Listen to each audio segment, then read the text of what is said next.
Global Development Center here at BU. Our initiative is a group of interdisciplinary scholars working on policy-oriented research on human capital and its role in development. If you are interested in getting to know us better, please check our website and join our mailing list. The information will be in the chat. You will receive the latest information about our working papers and all of our events, our seminar series, etc. I'm super excited today to have one of our own core faculty here at the Human Capital Initiative, Rachel Brulé, present her new book, Women, Power, and Property, The Paradox of Gender Equality Laws in India. Rachel is an assistant professor of global development policy at BU. Her research interests are in comparative politics, international development, political economy, and gender, and her work is mostly in South Asia. Rachel has a PhD in political science from Stanford, and before joining us here at Boston, she was an assistant professor at NYU Abu Dhabi. So the format for today is the following. Rachel will present her book for 30 to 35 minutes.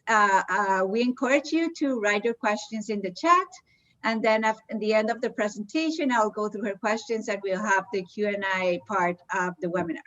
So Rachel, take it from here.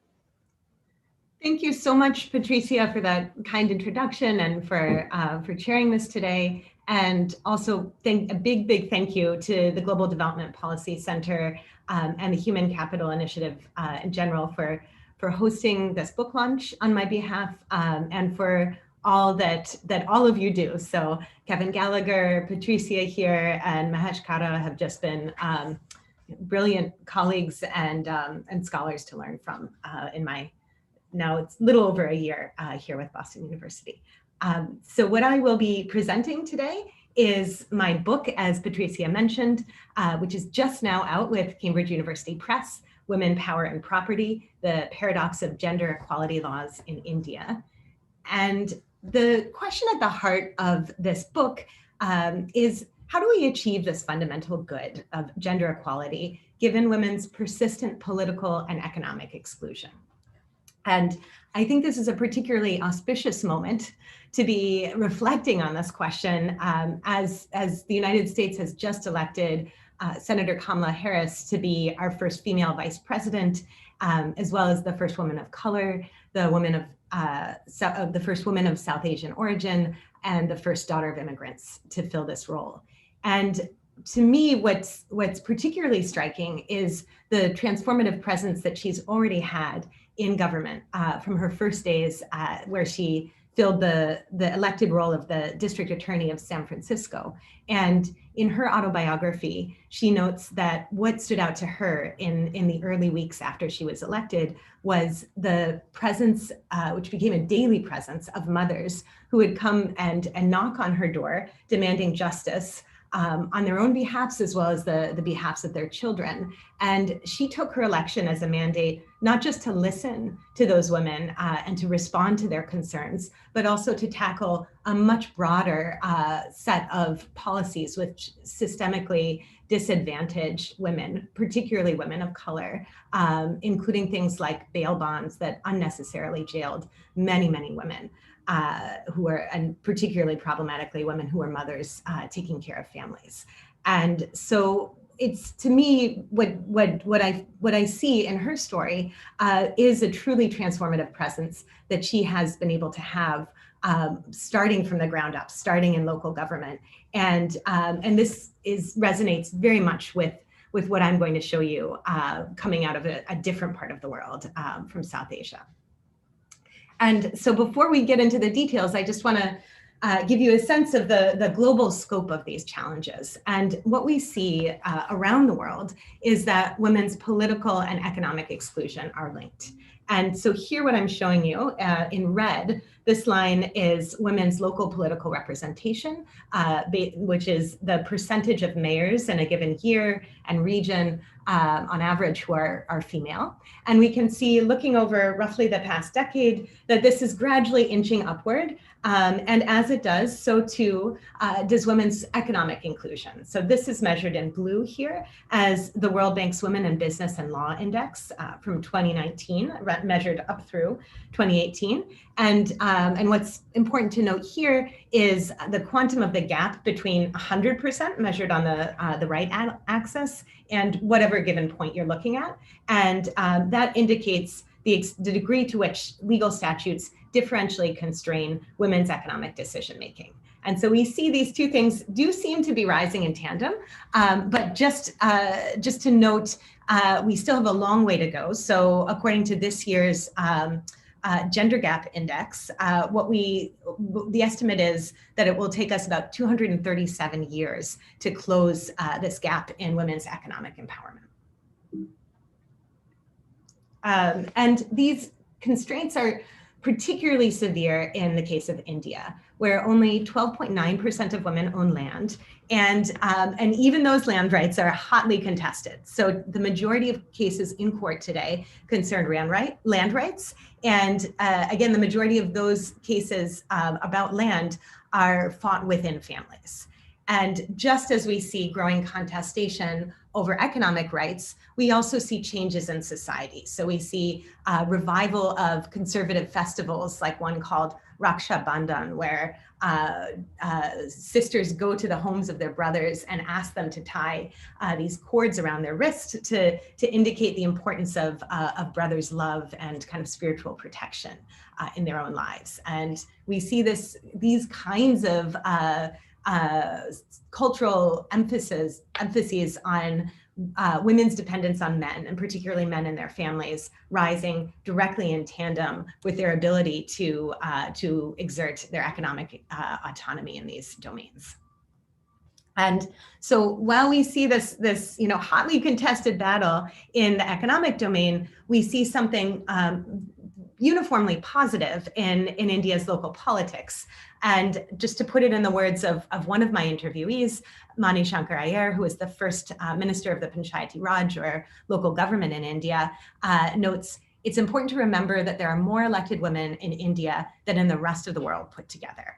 And what I want to just take a moment to do is to tell you the story of one of these women who's pictured here. Her name is Padmawathi, and she had a truly improbable rise into local electoral politics. She came from a poor scheduled caste family, from a group formerly known as untouchables in India, and she had to fight both for time and the basic resources to exert her voice.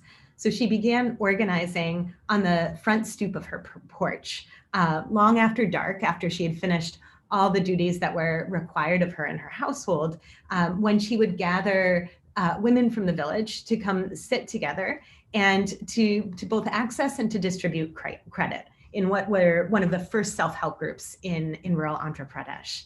And regularly, these meetings were broken up early, when her husband would stride out of the door of their house, grab her by her long braids, and yell that she was darkening the family name, and drag her back inside the house. And despite these kinds of constraints, she persevered, and as the group she organized became larger and more effective, so too did her reputation.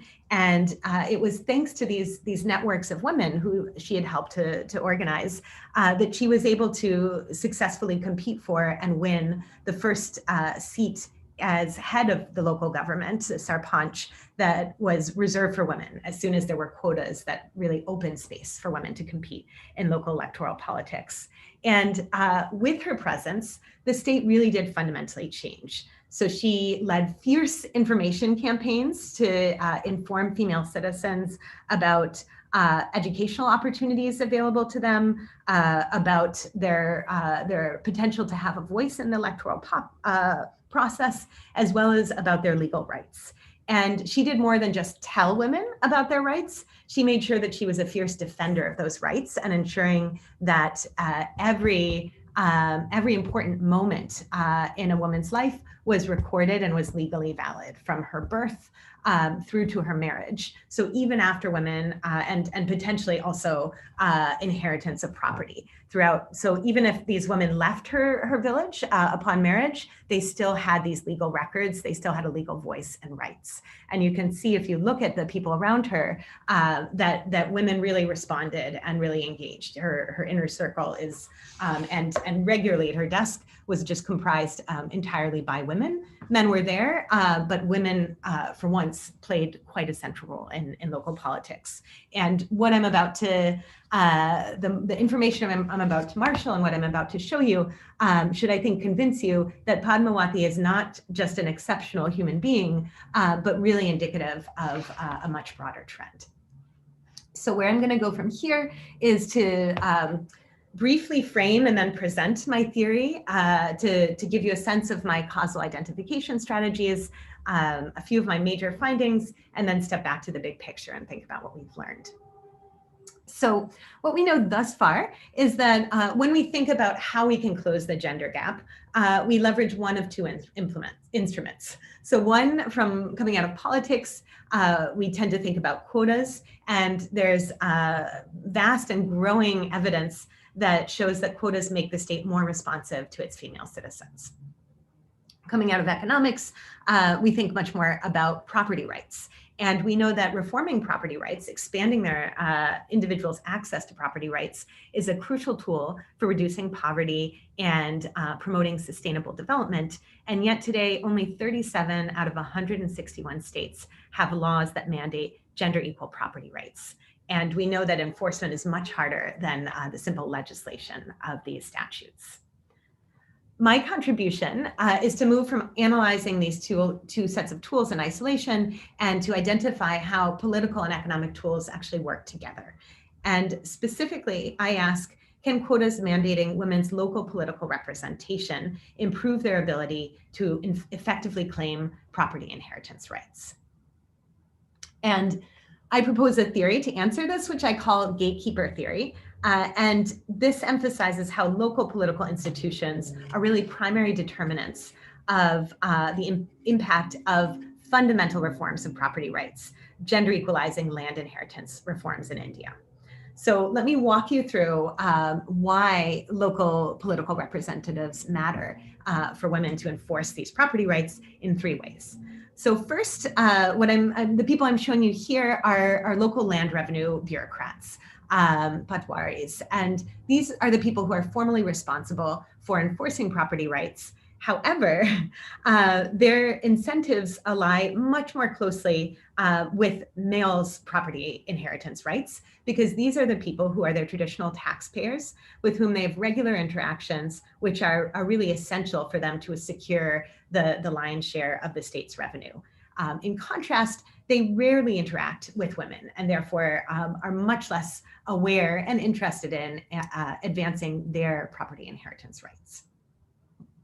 So in this void of bureaucratic action, there are some very clear players who could step in and fill it. And these are elected heads of local government, who I call gatekeepers. And they can actually act to encourage and actually to really force local land revenue bureaucrats to listen to and respond to their female constituents. And they can do that because they have the power to make or break local bureaucrats' careers in either encouraging these bureaucrats' promotion or demotion after their work together. However, absent quotas, these gatekeepers are nearly all men. And what I heard again and again from them is that this was really, in their minds, not their job to enforce female property rights. That was a woman's job alone. And they went beyond that to say that they also couldn't actually guarantee the security or the safety of female constituents who claimed these rights if there was conflict that resulted from these women's claims. And so as a result, this official bias justifies bureaucratic inaction. And so bureaucrats themselves would tell me that they couldn't control the conflict that would result from women claiming these property inheritance rights. And so therefore, they would never proactively implement these reforms. And women themselves, as citizens, were often extremely uncertain of how to claim these property inheritance rights and rationally feared the consequences and the conflict that would result from doing so. So you might be asking, particularly if you're not familiar with India, why women's demands for property inheritance rights would create such significant conflict. And so to answer this, I just want to put it in the words of one woman from the northwest Indian state of Haryana, who said, "Yahin to lagi admi ki sampati mani javi hai, wo kaisa sampati mein adhikar mange." So here in Haryana, a woman is considered the property of a man. Where then does the question arise of her claiming her share in the property?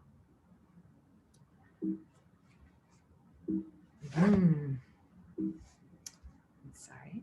And so what changes, I argue, with female gatekeepers is that they radically alter the local state such that women do have the power to contest these norms, which really see them as invisible and fundamentally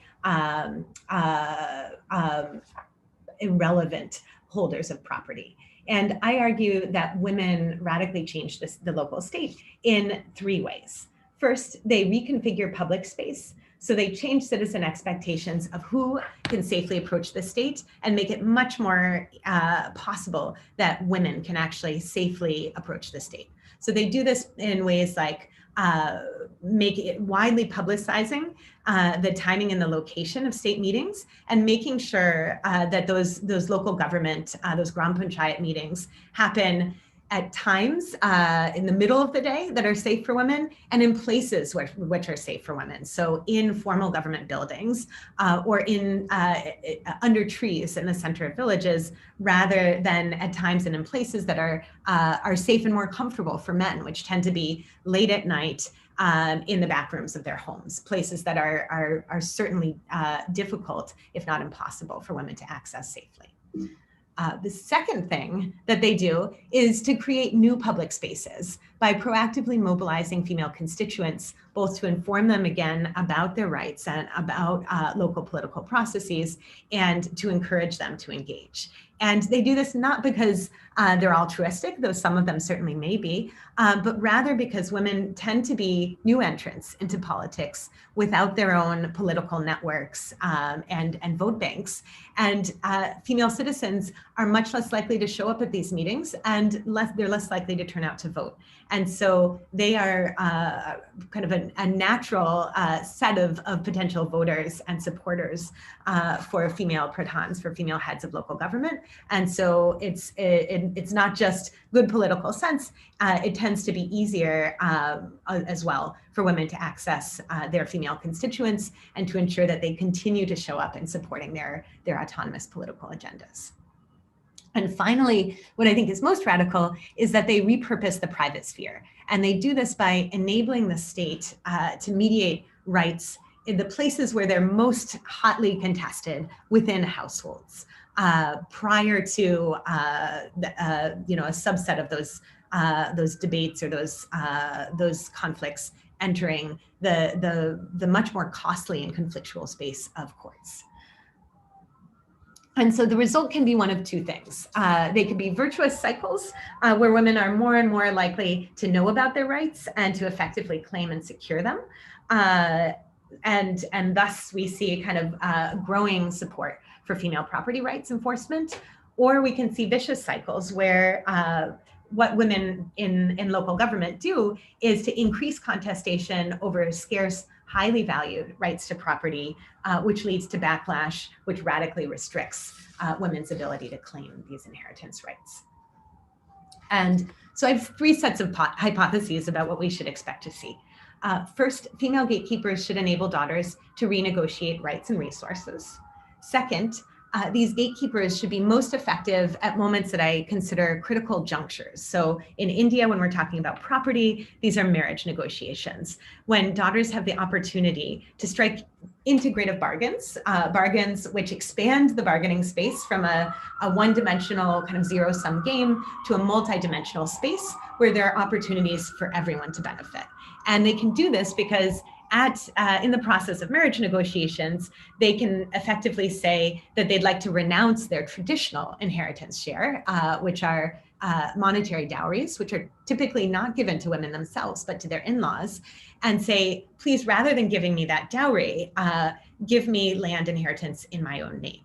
And female gatekeepers are very effective mediators in that process. I'm happy to talk more about the logistics of that in the Q&A. And finally, the last thing I would say is I do expect that we should see backlash. These are hotly contested, highly valued, scarce rights to property. And I expect this backlash will be proportionate to the expected cost that families anticipate bearing as a result of reforms enforcement. So in these families where women can strike integrative bargains, I don't expect to see backlash. But in the families where women can't strike these bargains, particularly because they've already married and accepted dowry, those are the places where I expect to see the fiercest backlash. So I investigate these hypotheses through leveraging two natural quasi-experiments where the state expands access to political and economic power in an as-if random manner. So the main intervention are quotas, or reservations for women as heads of local government, and I'll explain them more in a moment. And then the secondary intervention, whose rollout overlaps and is staggered across the timing of quotas implementation, are these gender equalizing property inheritance rights, which again, I'll explain more in a moment. And my hypotheses and intuition are informed by over 2 years of field research that was centered mainly in a pioneer reform state in Andhra Pradesh, where I selected the districts where I worked to capture the full range of variation in the state's capacity and its reach. I also complement this with selective interviews in North India, in Haryana and Uttar Pradesh, and in the West in Maharashtra, with a range of people from politicians to lawyers or advocates, activists, and by and large, most extensively with female agriculturalists and some male agriculturalists. So just to give you a little more clarity on this main intervention of interest, they're electoral quotas known as reservations in India. They're exogenously imposed by national reform as of 1993, and they're known as reservations because they reserve 1/3 of Gram Panchayat, local government heads, known as pradhans or sarpanches, for female candidates alone. And I argue this intervention matters because these pradhans are gatekeepers who are pivotal not only in policy design and resource allocation at the local level, but also in the enforcement of rights. The second intervention I'm looking at, what I'm calling reform, is the Hindu Succession Act Amendment, which expands daughters' inheritance rights from notional or symbolic shares of land to parity with brothers. And this starts as of 1976 in Kerala. It happens across mainly southern states until 1994. And then as of 2005, it becomes national law. Here, eligibility is conditional on a father's death post-reform, intestate or without a will, which is true for the vast majority of cases. Enforcement is not automatic. It's conditional on compliance by bureaucrats and family members. And as I've mentioned, this is a hotly contested reform because it undercuts traditional social contracts, whereby sons are guaranteed exclusive rights to property inheritance in exchange for remaining on the property, taking care of the property after their marriage, and also taking care of their parents in old age. And so what I expect to see is change really happening for just one subset of women, really. Those women who have access to female gatekeepers, reservations. And I expect to see kind of uniform positive outcomes for women who are demanding these symbolic property inheritance rights with female gatekeepers, the topmost box.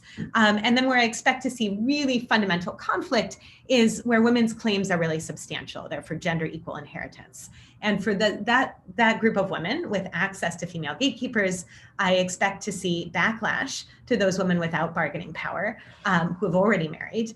And I expect to see empowerment for the set of women who have not yet married when they gain these rights and access to female gatekeepers. Those are the women who should be able to strike integrative bargains and thus for whom their inheritance rights are actually a welfare enhancing outcome for everyone in the family. So the data that I look at for this comes from the National Council of Applied Economic Research's Rural Economic and Demographic Survey, which was conducted, their latest round, which was conducted in 2006 to 9. This comprises about 9,000 households over 17 major Indian states. And there's about 100,000 individuals that they're looking at in total. I look at the subset of women who are born between 1956, when they gain these symbolic rights to inherit property, and the year their state implements reform. Here I'm coding treatment as exposure to quotas when it matters for enforcing property inheritance rights. So if there have been quotas in their village by the time of their father's death, I code them as exposed to quotas. I look at eligibility for reform as based on whether a father's death happens after the state implemented gender equalizing property inheritance reform. And finally, I look at bargaining power as based on women's age at the time their state implemented reform. So women who are less than 20 years at reform are much less likely to be married than older women. Those are the women I expect to have bargaining power. And the primary outcomes of interest are women's likelihood and the area of land that they inherit. I have a number of robustness checks, including, so everything I'm going to show you in a moment is robust to excluding states who have non-random or very late implementation of these quotas. And it's also robust to use of bias-corrected matching estimators. And what I'm most interested in is this delta triple prime that's highlighted in red here. This is the differential effect of female representation for daughters who are eligible for equal inheritance rights. And again, everything I'm going to show you has the regression results I'm going to show you have state fixed effects, birth year fixed effects, and state year birth fixed effects, as well as control variables to capture the influence of familial composition, caste, total number of children, region, and the wealth status of families. And throughout, standard errors are clustered at the village level.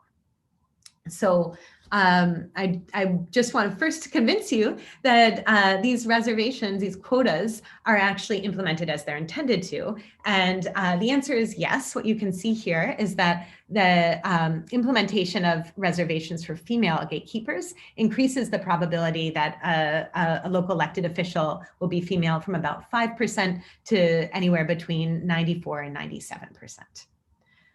Secondly, it does look like these reservations are implemented equally or kind of blindly to the caste composition of families, their religion, their wealth, their access to education. So it does seem like these quotas are randomly implemented from the observable characteristics we can measure here. So what do we find? First, what I'm interested in examining is to consider, sorry, I'm getting ahead of myself, is to ask, do reservations change the probability of inheritance for women with versus without equal inheritance rights? And so this uppermost set of coefficients, which I'll circle right now, here are looking at the impact of female gatekeepers on women prior to gender equalizing inheritance reform. And what we see here is that access to female gatekeepers increases the probability that women will inherit land by about 6 percentage points. And this might not sound like much, but it translates into a rise in women's inheritance from 10.3% to 16.3% in the presence of female gatekeepers. And this means 23.6 million more women inheriting, given India's population of about 1.34 billion, 67% of which is rural, and 92% of which of that rural population are in families that own land. However, if we look at the next set of coefficient, absent female gatekeepers, what we see is that gender equalizing inheritance reform has no impact on the likelihood that women actually inherit any property. And finally, this third set of coefficients show a striking impact of gender equal inheritance rights in female gatekeepers' presence. So here we see a drop in the probability that women will inherit by 9 to 10 percentage points, which I would argue indicates resistance to enforcement of women's economic rights when they are substantial. So what about bargaining power? What we see here is that the net effect of female gatekeepers for women eligible versus ineligible for property inheritance rights, for equal property inheritance, amongst those women with bargaining power, again, those women who are less than 20 at reform, this lower diamond, and these are the women who are unlikely to be married and thus have the potential to strike integrative bargains that benefit all by trading dowry for property rights. And here we see that there is a positive, significant impact of eligibility with female gatekeepers. This increases the probability that women inherit by about 9 percentage points.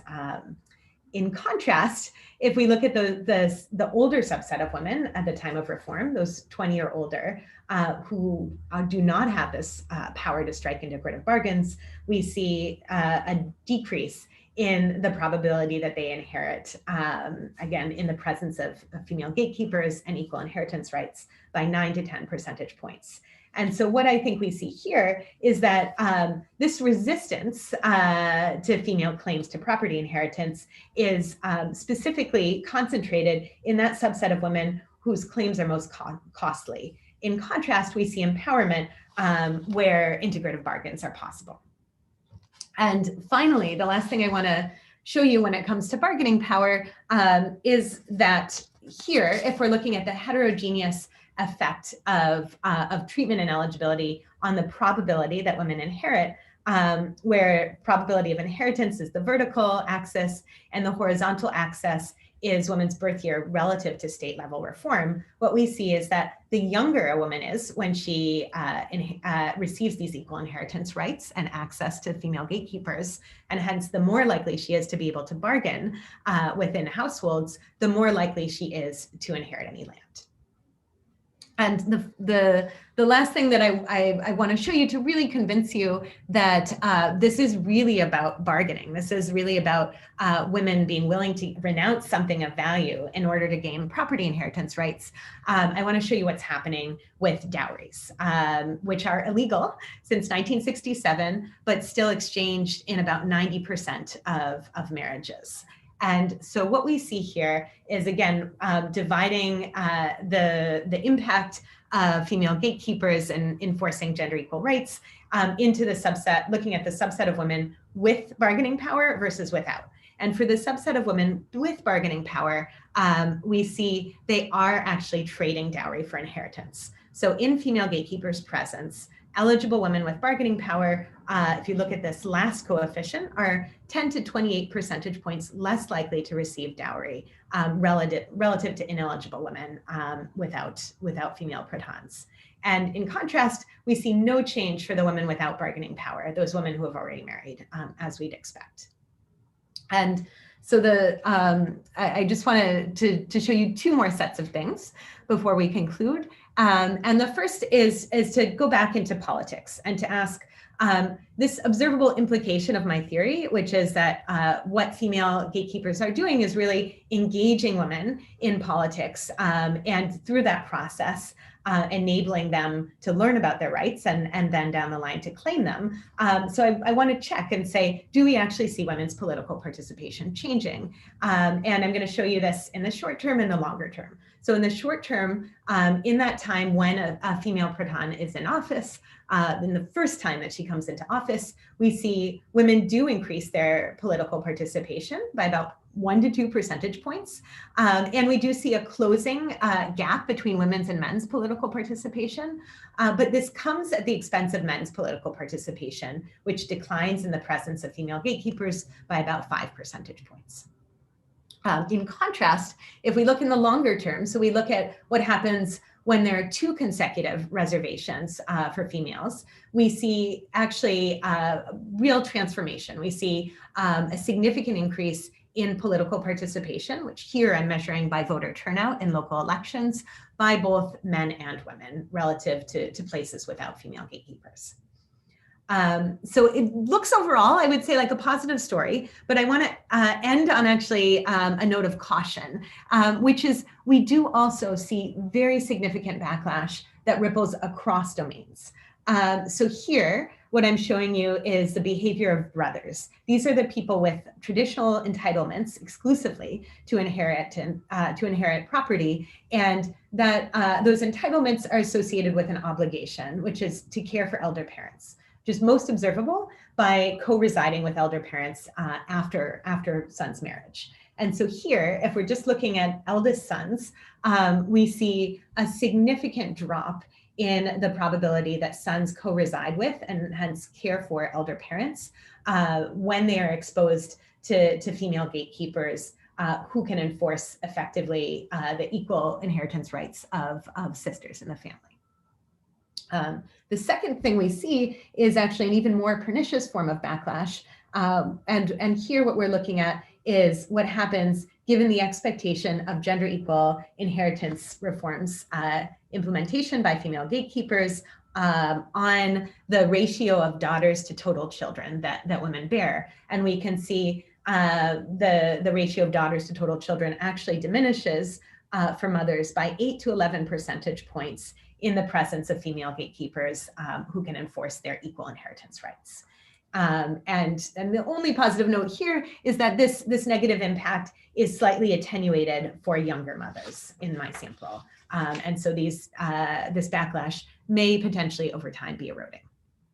So to conclude, what have we learned? I would say that we have learned something important about how we can improve economic gender equality, which is that women's political representation does enable female citizens to demand enforcement of their economic rights.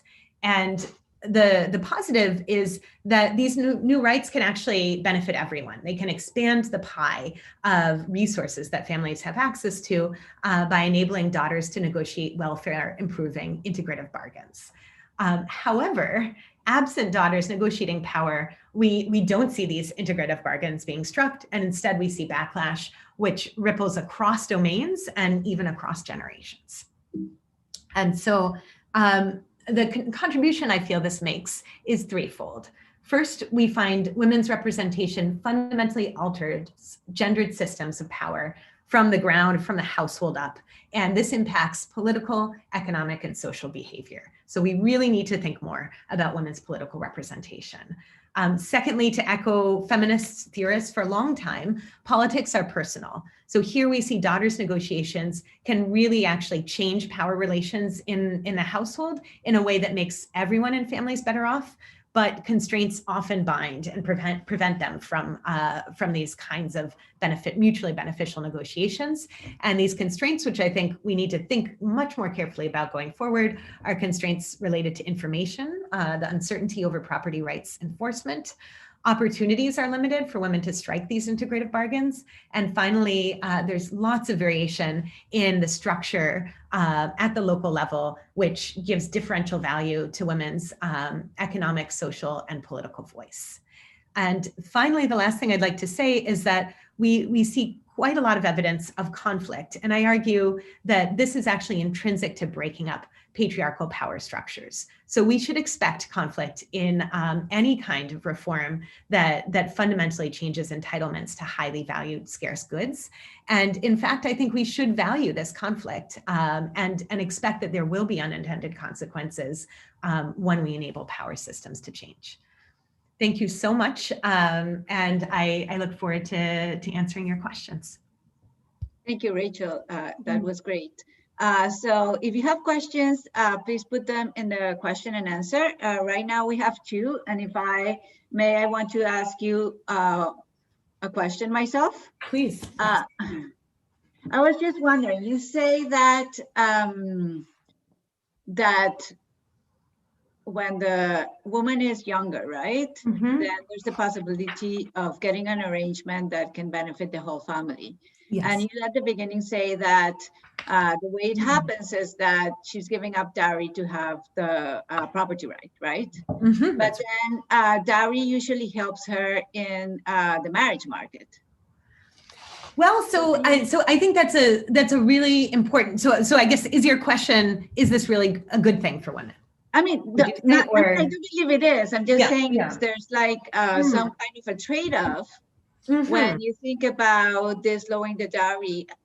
and potentially affecting her marriage market, and the fact that she comes into a marriage now with more bargaining power because she owns land.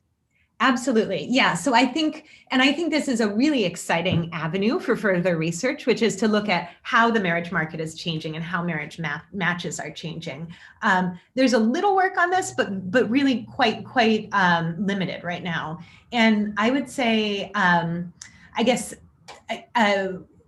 3 points. And the first is, you're absolutely right that it fundamentally changes which marriages are going to work and which aren't, which people will accept, will agree to renounce as in-laws their rights to dowry and which won't. And so this certainly does narrow the pool of kind of acceptable men for women.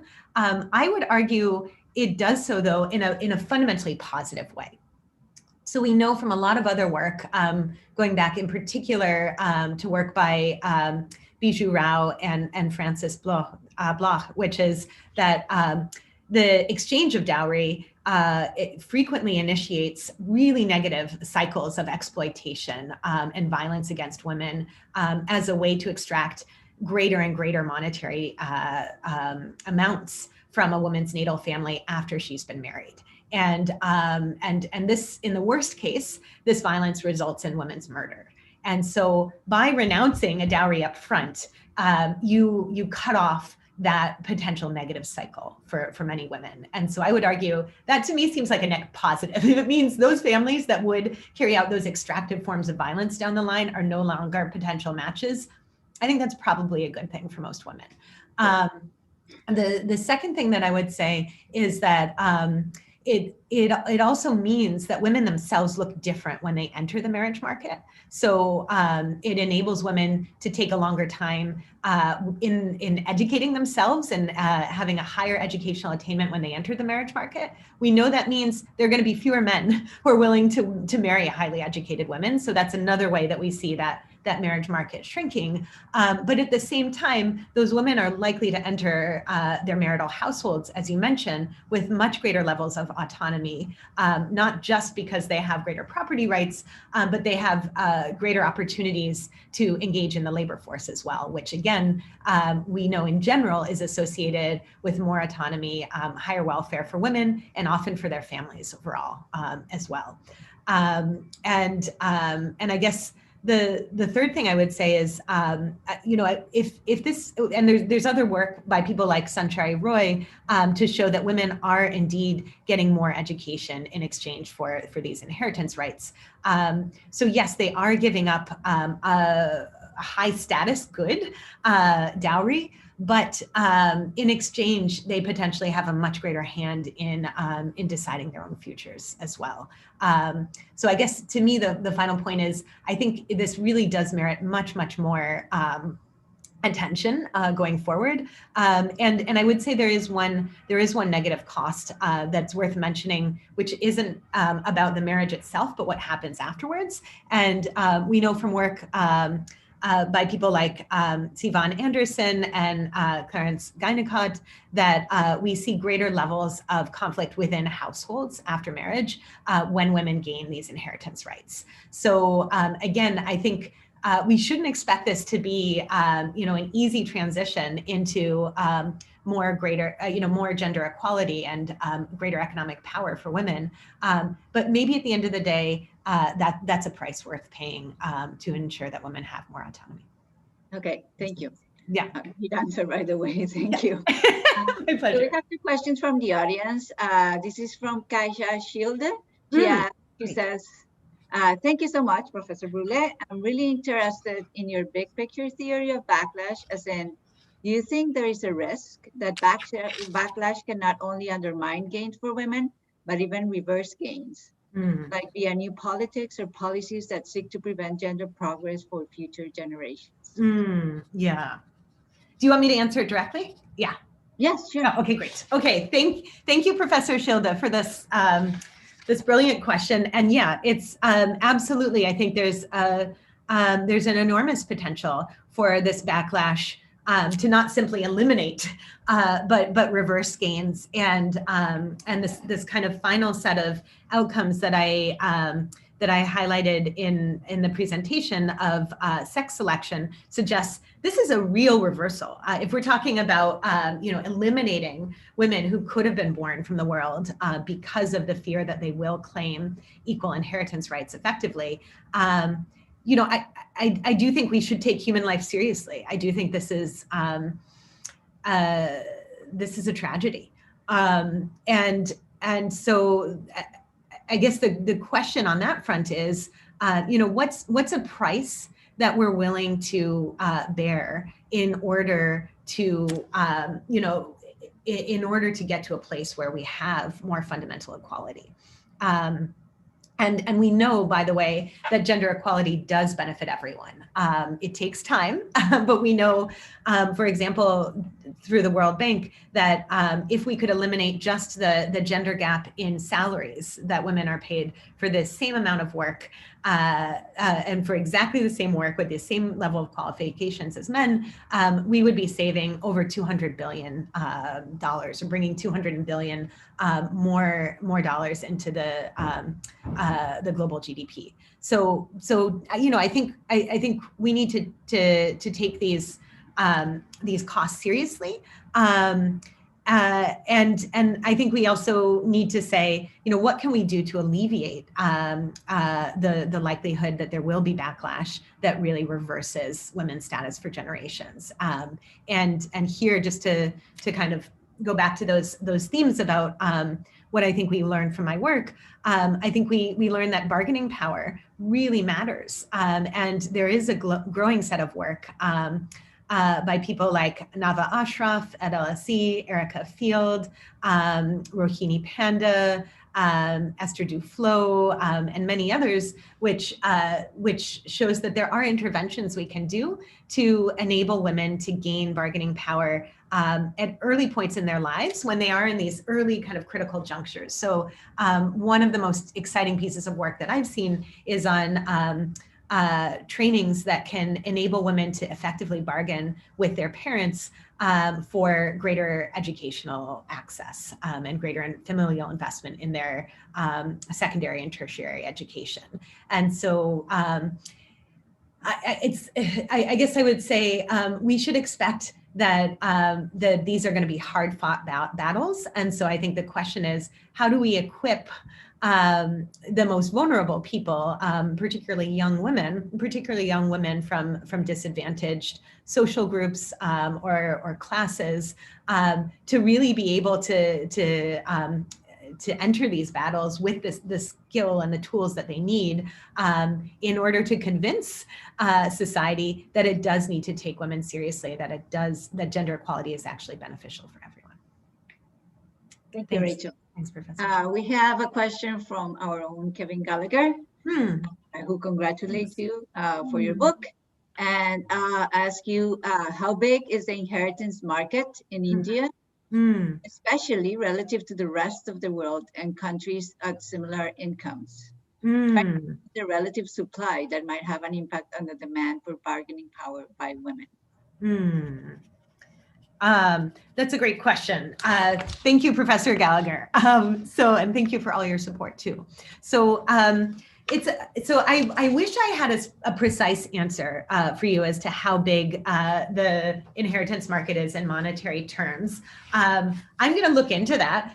What I'll say now is that it's far bigger than whatever the numbers are that we can look at, because a lot of property inheritance remains informalized. So most of these transactions don't happen in formal markets, and so there isn't they aren't monetized in the process. But what we do know is that the vast majority of wealth in India is held in inherited property and transferred through property inheritance. And so I would say if you know the value of India's market right now, and you were to say to take, somewhere between 60 and 80% of that, I think that would give you a sense of what the property inheritance market is right now. And this is actually driving a lot of interventions by the World Bank in particular to formalize property rights so that we have a better way to estimate exactly what the value of this property is, which comes with its own costs. However, I think I can answer a little more precisely the second part of your question, which is about the relative supply of inheritance and how that affects demand and women's bargaining power. And so this is one of the major concerns about expanding property rights, and in this particular way, equalizing women's inheritance rights, has been this argument that the fragmentation of property will actually make it really fundamentally unworkable and unproductive, and thus essentially eliminate the supply of viable property. And this is an argument that one of the revolutionary writers and thinkers in the study of women's property rights, Bina Agarwal, has tackled head-on in her 1994 book, A Field of One's Own, where she marshals quite a lot of evidence to show that, in fact, from what we know in India, as well as much of the developing world, smaller plots are actually more productive and more effective than larger ones. So these kinds of reforms, I think, are actually significantly increasing the relative supply of property that's viable for not just inheritance, but for household production. And so, if anything, we should expect women's bargaining power is increasing rather than diminishing as a result of the growing implementation of these reforms. Thanks very much. Thank you, Rachel. Now I have one that I love the message, because it's from your former students coming from Abu Dhabi. Oh, wonderful. Yes. So it's Yao Shu. And oh, great. Yeah.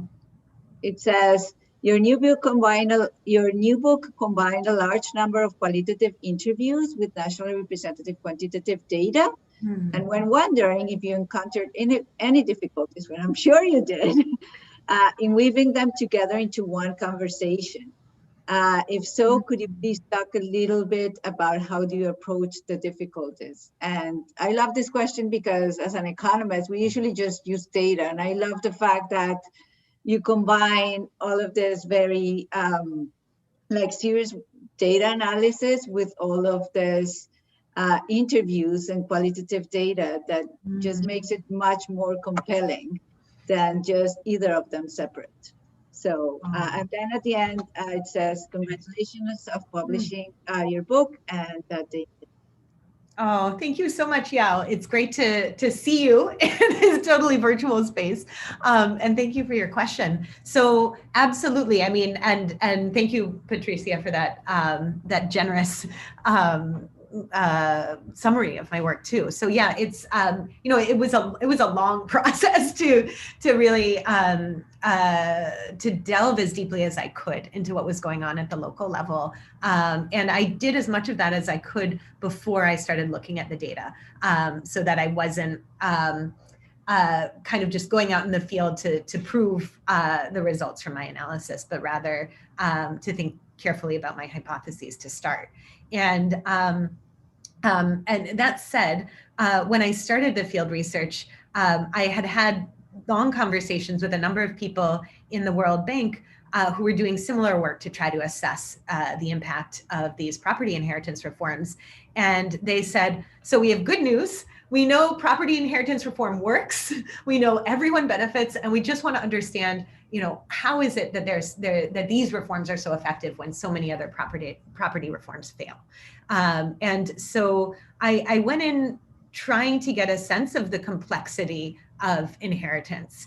And indeed, it is complex, and there's lots of variation within families.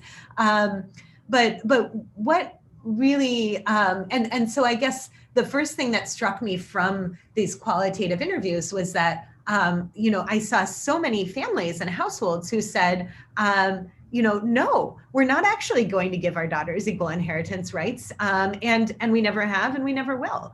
And so that kind of blanket resistance. And, some people said, were really explicit, and they said, laws can say whatever they want, but we're going to follow the practices that we've always followed.